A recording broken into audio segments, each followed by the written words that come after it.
اگر حج ویکھو سب تو زیادہ حاجی پاکستان دے، عمرہ ویکھو سب تو زیادہ عمرہ کرن والے پاکستانی،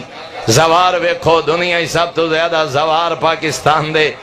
جی اسی طرح اگر تبلیغی جماعت برادران اہل سنت دے ہاں ویکھو سب تو زیادہ تبلیغی جماعت دے ونجن والے پاکستانی، حاجی سب تو زیادہ، عمرہ کرن والے سب تو زیادہ، زوار سب تو زیادہ، ازاداری دنیا چینج کدائی نہیں ہوندی جویں پاکستان ایران عراق کی چینج ازاداری نہیں، جویں برے صغیر ازاداری منائی ویندی ہے۔ کائنات تبلیغ کرن والے سب تو زیادہ، لیکن 1 کلو دودھ خالص نہیں لبدا۔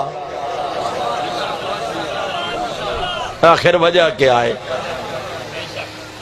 کوئی گھر ایسا نہیں جائیں گھارے حاجی نہ ہوئے،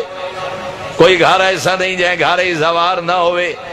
کوئی گھر ایسا نہیں جڑا آزاداری دا آپ بانی نہ ہوئے،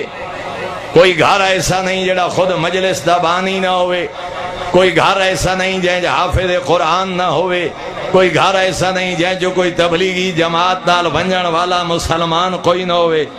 مگر 1 دودھ کلو خالص نہیں لبدا۔ یہ دودھ یہودی بھی چیندن، یہ ہوئندہ تا مسلمانہ دے گھروں ہیں۔ یہ مطلب ہے جو اسا دسا ہی نہیں سکے حلال حرام دا فرق کیا ہے، اسا دسا ہی نہیں سکے انسانیت کیا ہے، کردار کیا ہے، عمل کیا ہے۔ ہاں جان بچاون والی دوائیاں 2 نمبر 3 نمبر 4 نمبر ہے، ڈاکٹر کمیشن لے بغیر دوائی نہیں لکھ رہا، سارا سال سود دا کاروبار کرن والا اعتکاف مدینے وج بند، ساری زندگی ذخیرہ اندوزی کرن والا یہ عمرہ ہر سال ادا کر رہا، ساری دنیا نو لٹ کے کھا ونجن والا چیلم ہر سال کربلا ونج کریں دو، سارا سال دودھ پانی ملا کے بیچن والا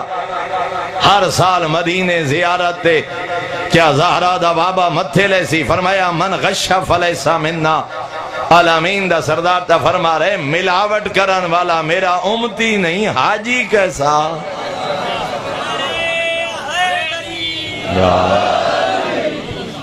اور ایدی وجہ کیا ہے میرے محترم؟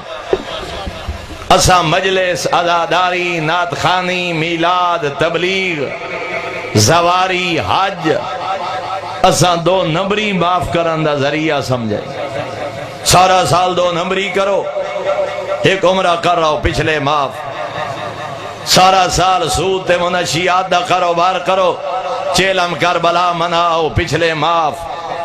نہیں اے آل محمد دا دین نہیں۔